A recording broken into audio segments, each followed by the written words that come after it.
A federal judge blocked the deployment of the National Guard to Oregon, and Illinois and Chicago are suing the Trump administration over the deployment of the National Guard. Let's bring in former U.S. Attorney John Fishwick. A lot of the headlines over the weekend spilling over to this week. There is a clash between federal and state authority, which we have discussed, John. But what is your assessment of the current situation?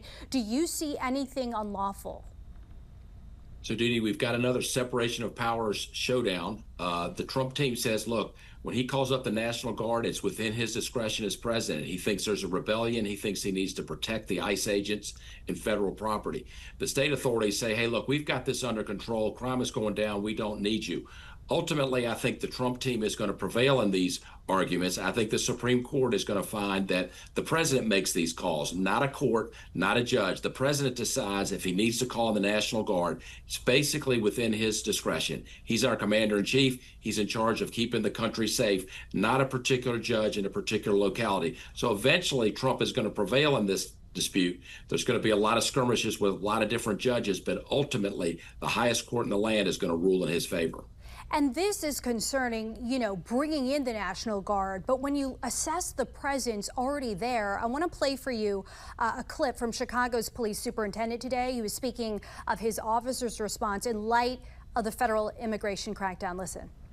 Sometimes there's a struggle when you're walking that line to make sure that you're not violating either one of those things. And at the same time, enforcing the law the way that we're supposed to.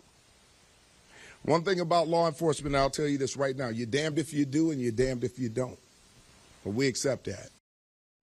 So when you have violent scenes like we did over the weekend in Chicago, can you clarify the role of an officer, a police officer versus a federal agent, and if there are any exceptions to the Illinois Trust Act, which came up today? Yeah, so Didi, the Illinois Trust Act basically says that local law enforcement are not supposed to help ICE agents if they're doing a civil procedure, in other words, a civil detention order for a particular illegal immigrant in Chicago. But if there's a crime being committed, if ICE agents are under siege by citizens in that community, absolutely, law enforcement needs to go to their aid. Local and state law enforcement needs to go to their aid. Law enforcement needs to cooperate. That's a great thing in this country when it happens. It happens all over our country. But if there's a crime committed, law enforcement needs to go to the ICE agent's aid. If they're serving a civil warrant, they don't go to assist them with that. Only got about 30 seconds. There's been a lot of reaction pouring in over the sentence for Justin Kavanaugh's would-be assassin. Do you believe that 8-year prison sentence was insufficient, as Attorney General Pam Bondi put it? Yeah, Justice Kavanaugh, is on the United States Supreme Court. Whenever you threaten to kill a justice, that's a very, very serious crime. I think, like most folks, I think he should have gotten a much heavier sentence. DOJ is going to appeal, but that's a challenge. We give a lot of discretion to judges in the sentencing.